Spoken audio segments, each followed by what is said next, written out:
We have undertaken to discourse here for a little on great men, their manner of appearance in our world's business, how they have shaped themselves in the world's history, what ideas men formed of them, what work they did. On heroes, namely, and on their reception and performance, what I call hero worship and the heroic in human affairs. Too evidently this is a large topic, deserving quite other treatment than we can expect to give it at present. A large topic, indeed an illimitable one, wide as universal history itself. For as I take it, universal history, the history of what man has accomplished in this world, is at bottom the history of the great men who have worked here. They were the leaders of men, these great ones, the modelers, patterns, and in a wide sense creators of whatsoever the general mass of men contrived to do or to attain. All things that we see standing accomplished in the world are properly the outer material result, the practical realization and embodiment of thoughts that dwelt in the great men sent into the world. The soul of the whole world's history, it may justly be considered, were the history of these.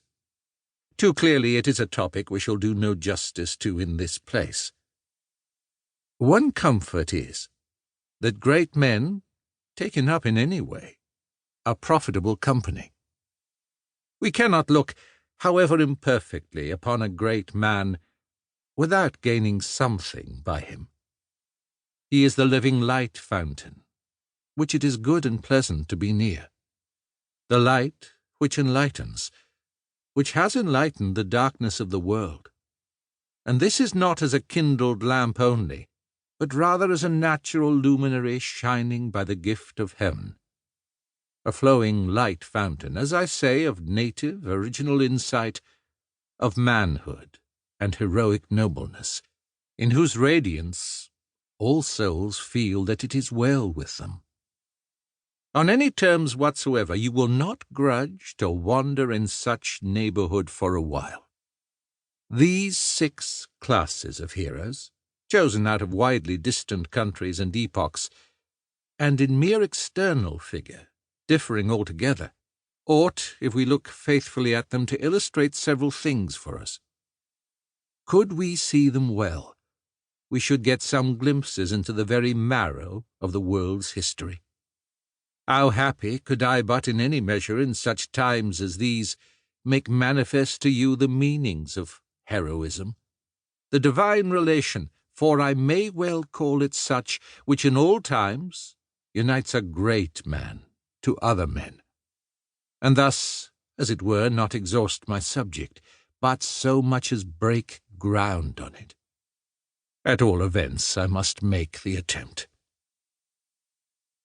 It is well said, in every sense, that a man's religion is the chief fact with regard to him, a man's or a nation of men's. By religion I do not mean here the church creed which he professes, the articles of faith which he will sign, and in words or otherwise assert. Not this wholly. In many cases not this at all. We see men of all kinds of professed creeds attain to almost all degrees of worth, or worthlessness, under each or any of them. This is not what I call religion, this profession and assertion, which is often only a profession and assertion from the outworks of the man, from the mere argumentative region of him, if even so deep as that.